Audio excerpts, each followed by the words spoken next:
if I were to ask you what place in India draws the most visitors, I'm guessing you'd say the Taj Mahal, but not even close. I've arrived in the Punjab region of northwestern India, and I'm here in the fascinating city of Amritsar. This is the holiest city of the Sikh religion and home to the so-called Golden Temple, the religion's most famous house of worship. The Golden Temple attracts more than 100,000 people a day on average, with upwards of twice as many on weekends.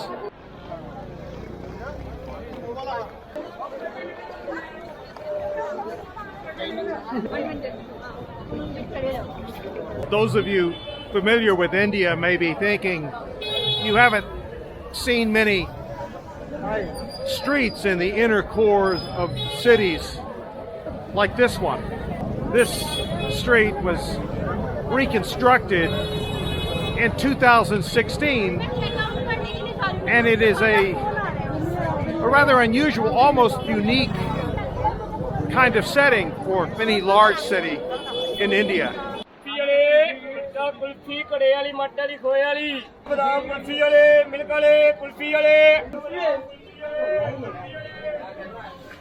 So if you're wondering, the maca sticks being sold here, that's almond milk.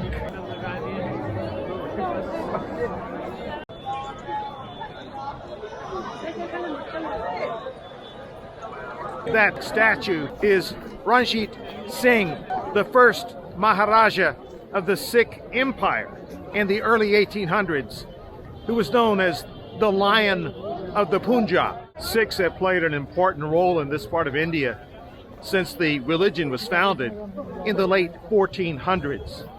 But it was Singh who managed to unite disparate Sikh confederacies into a Sikh empire that ruled the region during the first half of the 1800s.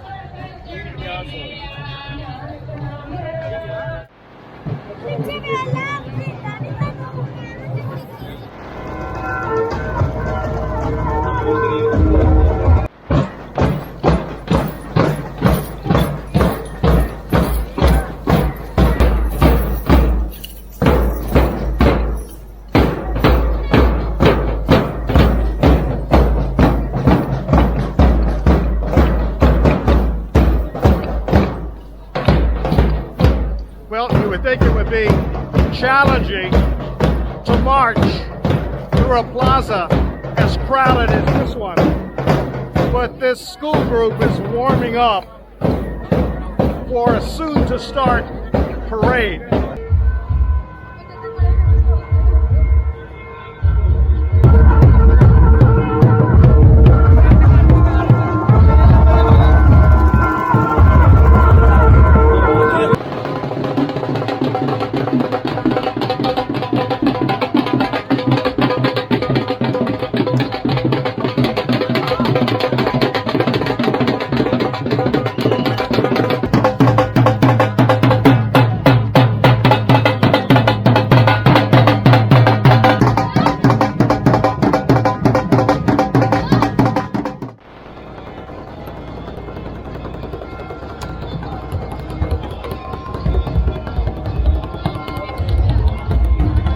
Well, I knew this was a large parade, but I wasn't counting on a kind of Cecil B. DeMille epic.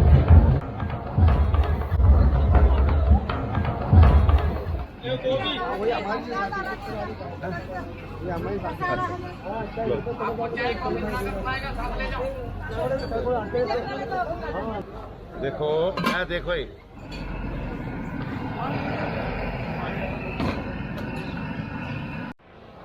अगर भेजता आपको बता रही हाँ जी हाँ पानी बोलो हो गया पानी नहीं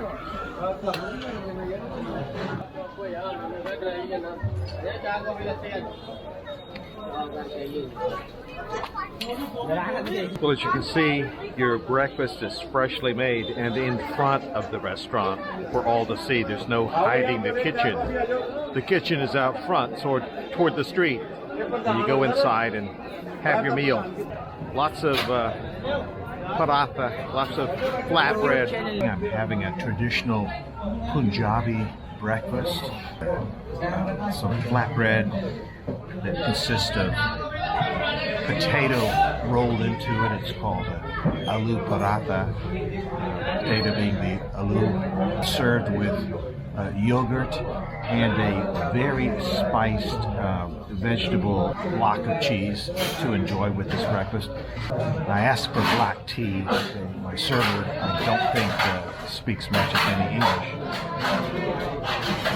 I'm not sure that it's black tea, but it's very good, and it has cinnamon in it, which is great.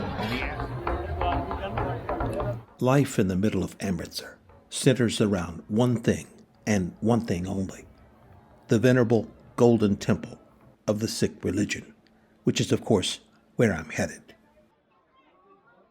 So the drill here is a little different than what you would expect if you were visiting, say, a Muslim mosque. Here you find your way through the crowd to a window and deposit your shoes. They give you a token so that you can reclaim them.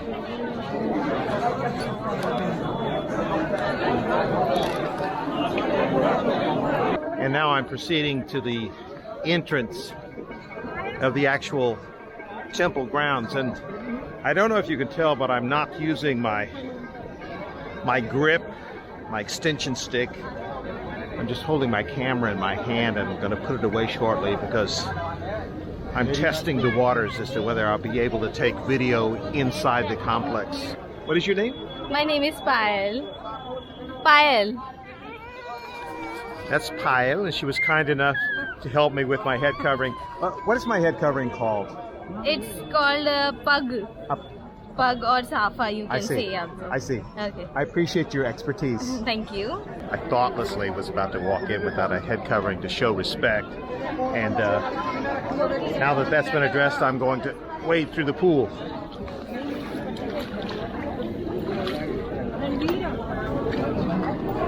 The water actually felt good.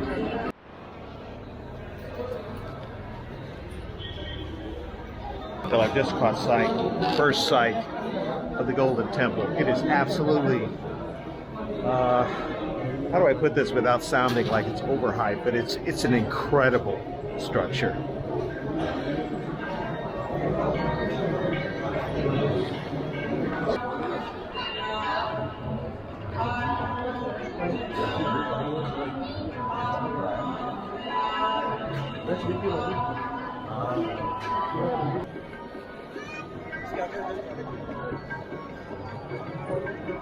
It's a lovely, cloudless, sunny day, and already I'm seeing in front of me some people who are availing themselves of the lovely lake inside this complex, engaging in some ritual bathing.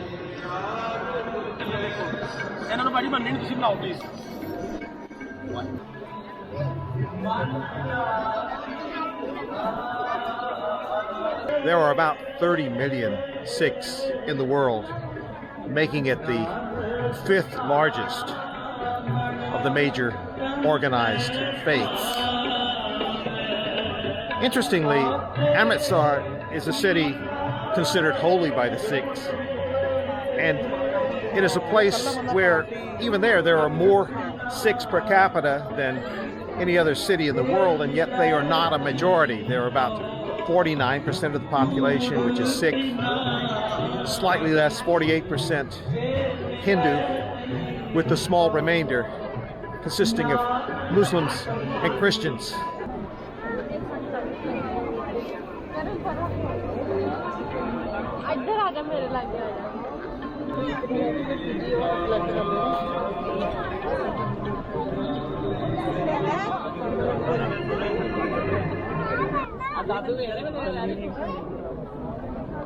One of the things you notice as you walk around this wonderful pool is the perspective of the temple is constantly changing depending on how you view it, either from side to side or from end to end.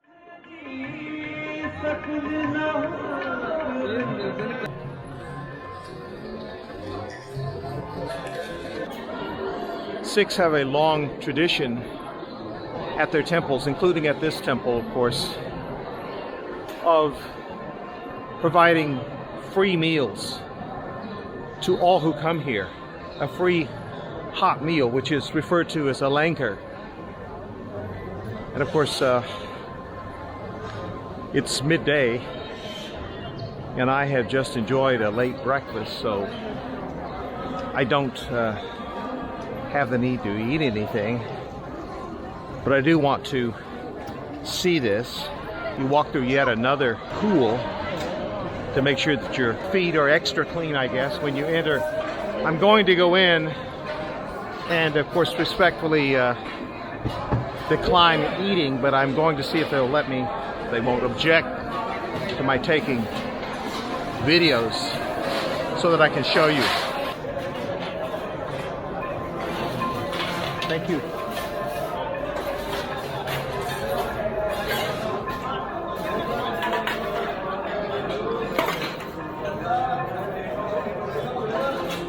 So as you can see, people are eating.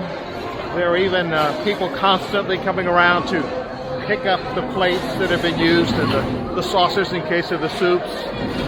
It's very organized. It's a massive operation. It's no small feat to offer food to the people who come here, because there are, I would say this is on a Friday, and it's during a holiday period. On an average day, I think I mentioned before, there are 100,000 people a day who come to this temple, and on especially busy days there can be twice that many. So do the math, and even assuming that there are others who would not care to take a meal here, it is a gargantuan enterprise to feed those who do. And these folks that you see behind me have finished meals in another part of this cavernous langar hall and are lined up to give over their finished plates to the dishwashers.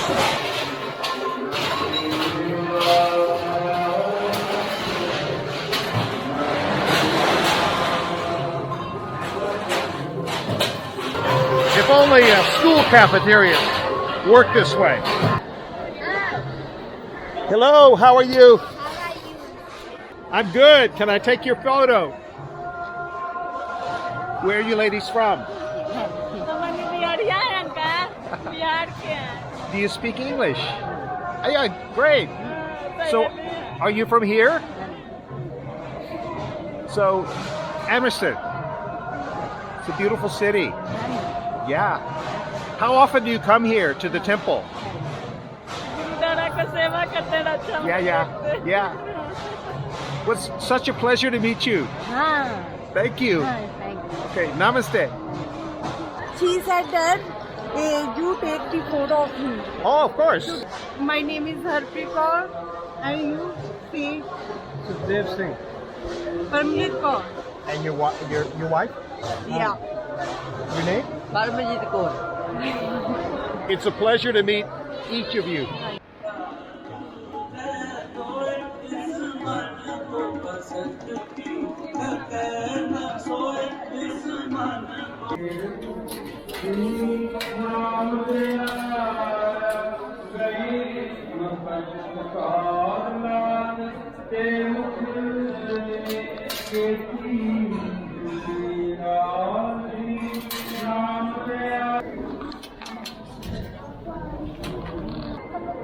There is a huge line to get inside the temple, and it's one that I do not look forward to braving.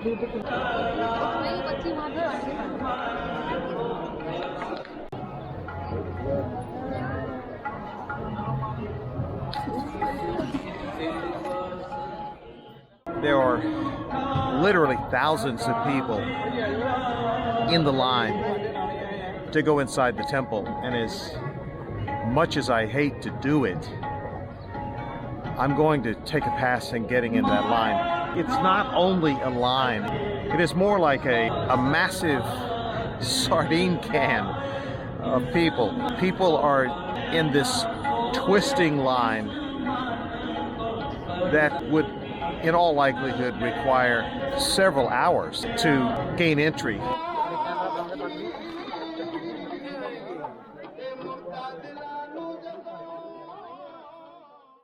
Unfortunately, this temple has been a flashpoint of political conflict for centuries. That's why you see the twin watchtowers that hover over the temple grounds. They were added in the 1700s to try to protect the place from repeated incursions.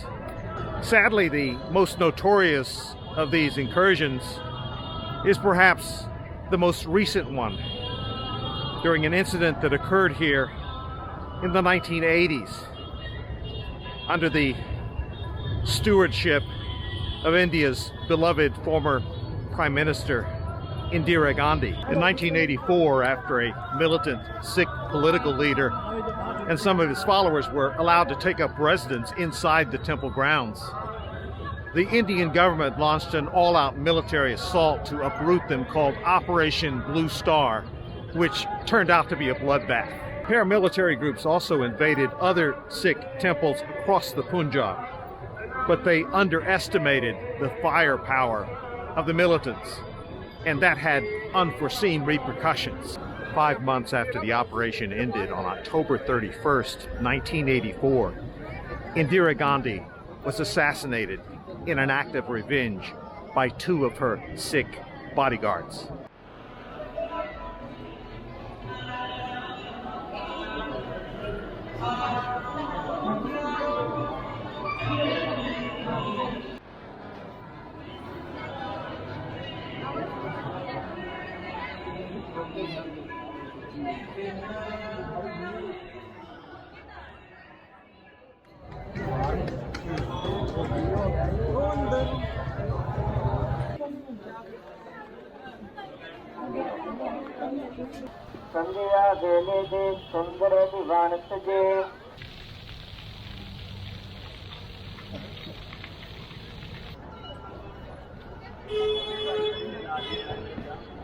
The concourse of this great building is designed in such a way that chandeliers have been added, and a walkway itself has become a tourist attraction.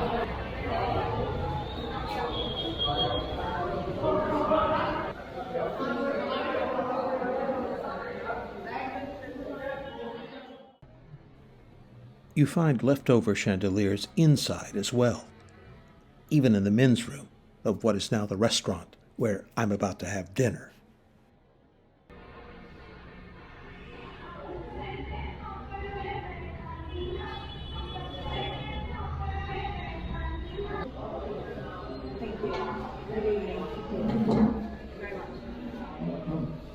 This is potato, vegetable, this is chole, this is imli chutney, this is lassi, and this is jaggery halwa, and this is potato kulcha.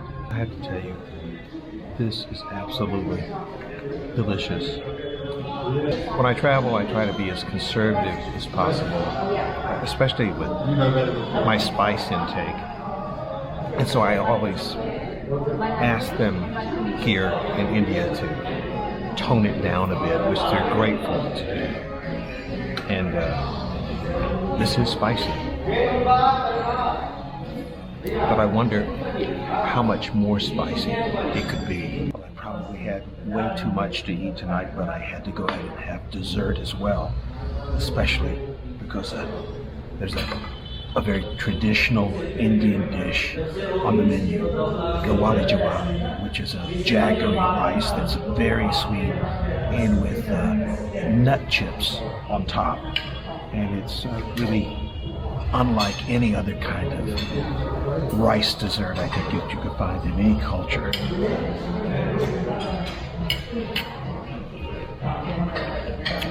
Just really nice. Such a large plate of it. I'll never finish it. I am stuffed.